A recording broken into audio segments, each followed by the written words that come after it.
Hello friends, मैं बलराम दास और आप लोग देख रहे हैं राम इलेक्ट्रॉनिक्स। तो आज एक नई वीडियो लेकर हाजिर हूं, जो कि मेरे पास एक होम थिएटर है गाइस। तो इसमें पावर नहीं आ रहा, तो इसका प्रॉब्लम कहाँ पर है? या सिक्योर खराब है, या फ्यूज़ खराब है, या ट्रांसफार्मर खराब है, या मेन मदरबोर्ड खराब है। तो इसमें कंप्लीट डिटेल्स जानेंगे इस वीडियो में। तो मेरे साथ बने रहिए आप लोग, ठीक है गाइस। तो मैं जिन लोगों ने मेरे चैनल को सब्सक्राइब नहीं किया जल्द से सब्सक्राइब कर ले, साथ में बेल आइकन को दबाइए गाइस। तो चलिए मैं आपको दिखाता हूँ होम थिएटर।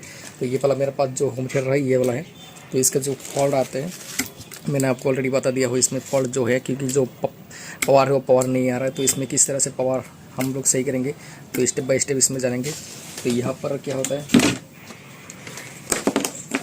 सबसे पहले अगर आप लोगों ने इस तरह का SC2 पिन केबल लगा के रखा है, तो इसके अंदर में ज़रूर से चेक कर ले, क्योंकि इसके अंदर से कोई कोई बार चलने के बाद क्या होता है, इसके अंदर जो वायरिंग है वो इसके साथ में से थोड़ा बहुत हट जाता है, तो उसके कारण भी पावर नहीं आता है। दूसरे फॉल्ट है इसमें, यहाँ पर जो फ्यूज़ दिया जाता है, ये देख सकते हैं। इस यहाँ पर जो फ्यूज़ है, इसके अंदर एक फ्यूज़ हुआ होता है। तो इसको घुमाएंगे तो इसके अंदर से एक फ्यूज़ निकलेगा, उस फ्यूज़ को जरूर से चेक करें। तीसरा स्टेप है ट्रांसफार्मर।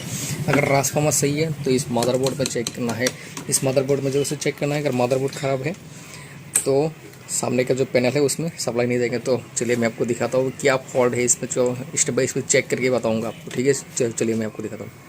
तो यहाँ पर हमने ये सबसे पहले इसको पावर केबल को चेक करेंगे मल्टीमीटर से। तो मल्टीमीटर को हम सेट कर लेंगे क्वांटिटी सेट पे। तो यहाँ पर मैंने मल्टीमीटर को रख दिया, इसको रखता हूँ।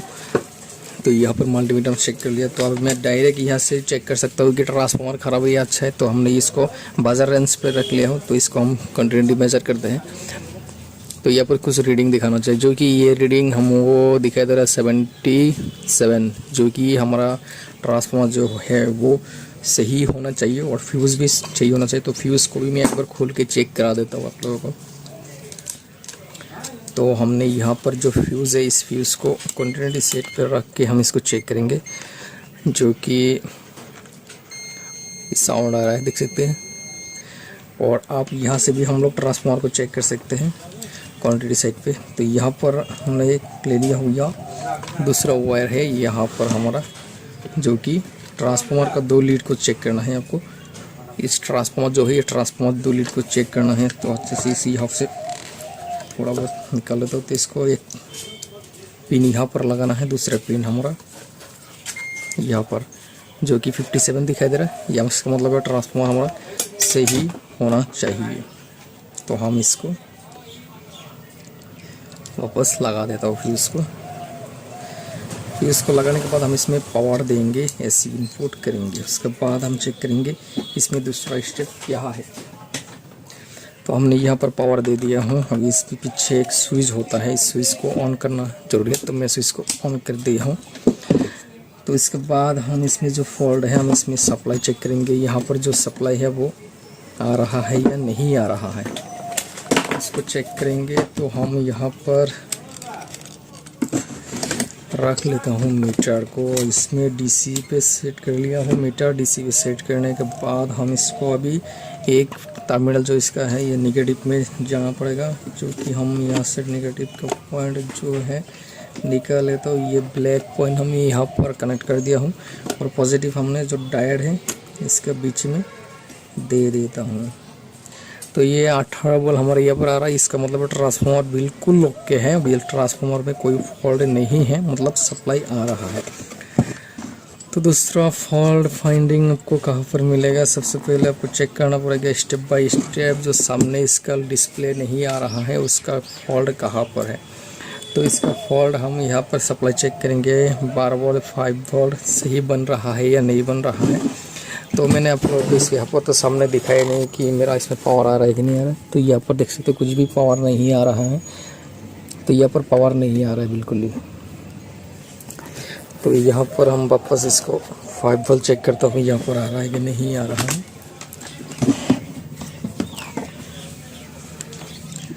मीटर को थोड़ा बहुत इधर रखता हूँ। मीटर को DC से यहाँ पर ग्राउंड है यहाँ पर कर दिया हूँ। यहाँ पर 15 वोल्ट आ रहा है। तो इसका आउटपुट में हमको 5 वोल्ट मिल रहा है। तो ये सही रेगुलेटर है। यहाँ पर 18 वोल्ट, यहाँ पर 9 वोल्ट, ये भी रेगुलेटर सही है। यहाँ पर 5 वोल्ट का रेगुलेटर है, तो ये भी सही है। तो हमारा जो फॉन्ट पैनल है उस पर दिक्कत है। तो इसके लिए हमें फ़ॉन्ट पैनल में जाना पड़ेगा। तो इसको कर देता हूँ बंद। अभी आ जाते हैं सीधा हम फ़ॉन्ट पैनल पे। तो इसके अंदर भी सर्किट है, तो इसके अंदर जो सर्किट है उस पर दिक्कत होगा। तो इसको यहाँ पर सर्किट लगा हुआ है, इस पर प्रॉब्लम होगा, सप्लाई आ रहा है कि नहीं आ रहा है। अगर इस पर भी सप्लाई नहीं आ रहा है 5 वोल्ट, तो अब भी आपका इसमें फॉल्ट आ सकता है। तो इसको खोलने के लिए यहाँ से आपको हल्का हल्का पुश कराना पड़ेगा इसको ड्राइवर से, तो ये खोल के आ जाएगा। सबसे पहले हम नीचे से करेंगे इसको यहाँ से, क्योंकि अगर कुछ क्रैश अगर होगा तो नीचे से होगा। अगर थोड़ा बहुत निकल जाता है तो ऊपर की तरफ निकल के आ जाएगा। आपको इस तरह से इस स्क्रूड्राइवर को थोड़ा बहुत इस तरह से करना है, इस तरफ से करने के लिए एक ऐसे। तो हमने इसको खोल लिया हूँ। खोलने के बाद यहाँ पर चारों ओर इस तरह से निकल के आ जाएगा। तो इसका फॉल्ट हमको यहाँ पर कार्ड है, इस कार्ड पे हमें चेक करना पड़ेगा सप्लाई आ रहा है कि नहीं आ रहा है। तो हम इस कार्ड पे सप्लाई चेक कर लेते हैं सबसे पहले। इसके बाद हम दूसरा स्टेप बात करते हैं। यहाँ पर स्क्रू पे इसको निकाल लेते हैं, हमारा फैसिलिटी के लिए निकाल लेते हैं। तो इसको चेक करेंगे। इसको चेक करने के बाद हम दूसरा स्टेप इसमें आज जाएंगे। तो क्या फॉल्ट हो सकता है और भी। तो हम इसको सबसे पहले इसका जो सप्लाई है उसको ही चेक करेंगे।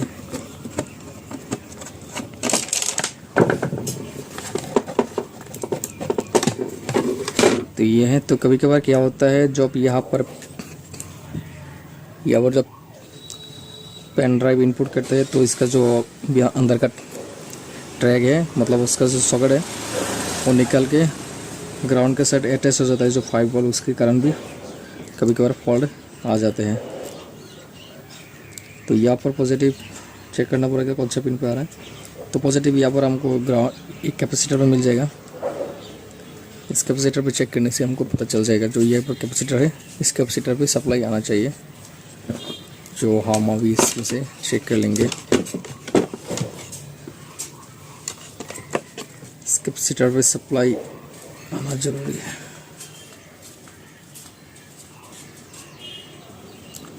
क्योंकि यहाँ पर 5 वोल्ट आ रहा है, तो इसका मतलब है यहाँ पर बन रहा है सप्लाई। तो नेक्स्ट हमारा यहाँ पर जो आईसी है, इस आईसी का अगर डाटा सेट आपके पास है तो पता कर सकते हैं, नहीं तो नेट से डाउनलोड कर सकते हैं।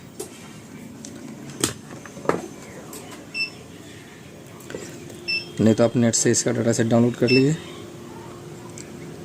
नेक्स्ट स्टेप हमारा यहाँ पर स्टैंड बाई जो कैपेसिटर है, ये 2 कैपेसिटर दिया जाता है स्टील का।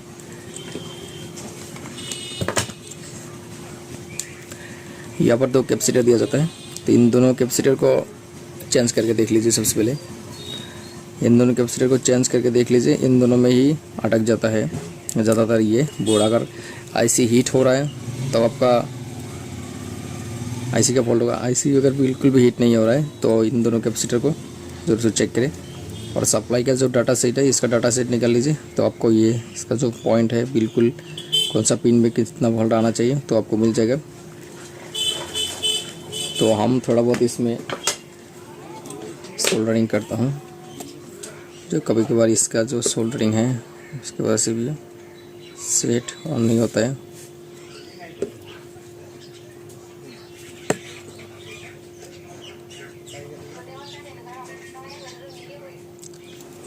अगर आपके पास इस तरह के कैपेसिटर है तो लगा के देख सकते हैं डायरेक्ट, नहीं तो आप ग्राउंड के साथ एक पिन को इसको शॉर्टेज करा सकते हो, तब भी आपका ये सेट जो है ऑन हो जाता है। तो ये देख सकते हैं। तो गाइस यहाँ पर देख सकते हैं हमारा जो ये सीट है वो ऑन हो चुका है। तो इसमें मैं स्टैंड बाई कर लेता हूँ। तो स्टैंड बाई करने के बाद देख सकते हैं ये ऑन हो चुका है। तो पावर में दोबारा इसको ऑफ ऑन करके देखता हूँ मेन स्विच को। तो हमने ऐसे पावर डिस्कनेक्ट कर दिया हूँ, डिस्कनेक्ट कर देता हूँ, डिस्कनेक्ट कर दिया और मैं पावर दे दिया हूँ। तो ये देख सकते हैं अभी ये नहीं आ रहा है, अभी नहीं आ रहा है। मतलब ये जो हमारा कैपेसिटर है, ये कैपेसिटर हमारा काम नहीं कर रहा है कोई एक, ये नहीं तो ये हम पता कर लेंगे तो कौन सा कैपेसिटर काम नहीं कर रहा है। इसको थोड़ा सा यहाँ से शॉर्टेज करा देता हूँ, तो आप देखते हैं इसमें आया कि नहीं है। हाँ, आ चुका है। तो देख सकते हैं ये आ चुका है, मतलब हमारा जो डैमेज कैपेसिटर है, ये वाला कैपेसिटर हमारा जो है डैमेज हो चुका है। तो इसको अगर हम रिप्लेस कर देते हैं तो हमारा सेट जो है वो ओके हो जाएगा। सेम ये स्टील कैपेसिटर। तो यहाँ पर आप लोगों को दिखाने की कोशिश करूँगा। तो यहाँ पर देख सकते हैं एक टांग भी इसका जो है टूटा हुआ है। तो अच्छे से देख लीजिए, मैं आपको दिखा देता हूँ यहाँ पर। तो यहाँ पर एक टांग भी इसका टूटा हुआ है, तो इसीलिए हमारे जो ये काम नहीं कर रहा है, स्टैंड बाई मोड पे चला जा रहा है। जब पावर हम दोबारा इसको देते हैं तो स्टैंड बाई, अब ये चल रहा है क्योंकि ये स्टैंड बाई ले लिया है ऑलरेडी।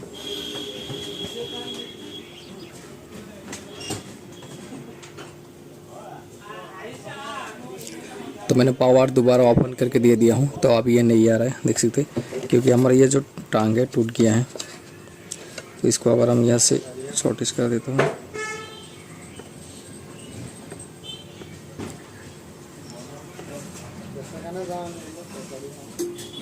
तो यहाँ से हमको इसको रिप्लेस कराना पड़ेगा। तो गाइस आपको कंप्लीट इसका फंदा जो है समझ में आ चुका होगा, क्योंकि यहाँ पर जो फॉल्ट था वो सिर्फ एक कैपेसिटर की वजह से हमारा सेट जो है ये स्टैंड बाई मोड पे चला गया था, और इस कैपेसिटर को चेंज करने से सही हो गया है। और आपका सामने जो किया हो मैं आपका सामने किया हो, पीछे का जो खोल के दिखाया वो भी मैं आपको सामने किया हो। तो गाइस अगर अच्छा लगा तो लाइक एंड शेयर कीजिए। तो मिलते हैं नेक्स्ट वीडियो में आपके साथ।